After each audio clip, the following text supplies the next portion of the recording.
Yes, mpenzi mtazamaji wa Tao Media. Hii ni Tao Media kuletea habari mbalimbali za kimichezo kutoka ndani ya nchi ya Tanzania na nje ya mipaka ya Tanzania. Bwana, leo tuko na story ambayo yote haya tunakuletea ni kwa sababu ya kuilenga tu Simba Sports Club, kwa sababu ndo klabu ambayo inafanya vizuri katika nchi ya Tanzania. So nchi ya Tanzania tu peke yake, bali hata Afrika Mashariki ndo klabu pekee inatuwakilisha katika michuano ya kimataifa kwa maana ya kombe la shirikisho bwana. Mpaka saizi imepiga hatua na kufikia nusu fainali bwana. Niko hapa kuletea orodha ya vilabu 10 bora barani Afrika ambayo ni ranki imetoka juzi tu hapa. Yes, imetolewa kwa mujibu wa takwimu ambazo zinafanywa na shirikisho la mpira CAF. Yes, baada ya Simba kutinga nusu fainali imeweza kupiga hatua na kuwa klabu namba 4 barani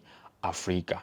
Bwana, watangulizi wake wakiwa ni Al Ahly wakiwa na pointi 78 pamoja na Mamelodi Sundowns kutoka hapo South Africa wakiwa na pointi 57. Wengineo wanaofuatia hapo ni Esperance de Tunis ya Esperance wakiwa na pointi 57. Yes, ndo anafuata namba 4 ambaye ni Simba Sports Club akiwa amejikusanyia jumla ya alama 43. Bwana, big up kwa mnyama Runyasi. Bwana, Simba Sports Club ni lazima tuizungumzie. No way, hakuna sehemu unaweza kuikwepa yani. Ndo klabu inafanya vizuri katika michuano ya Afrika. Yes, na inazidi kutuwakilisha vizuri, ikizidi kuchanja mbuga watu na husuda zenu mtajua wenyewe na maisha yenu.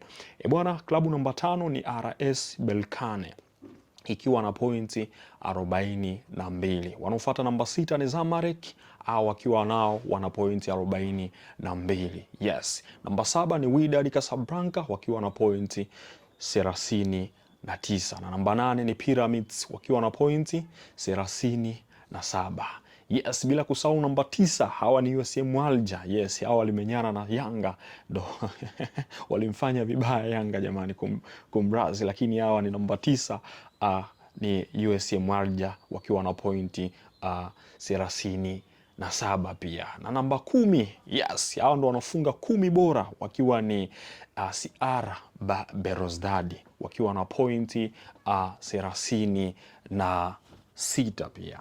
Yes, hii ni Tao Media ikuletea habari mbalimbali za kimichezo kutoka ndani ya nchi ya Tanzania na nje ya mipaka ya Tanzania. Bwana mpenzi mtazamaji wa Tao Media, nipende kukusii tu kwamba bonyeza hilo neno limeandikwa subscribe ili uendelee kupata updates mbalimbali kutoka hapa Tao Media. Hii ni Tao Media. Asante sana kwa kunisikiliza.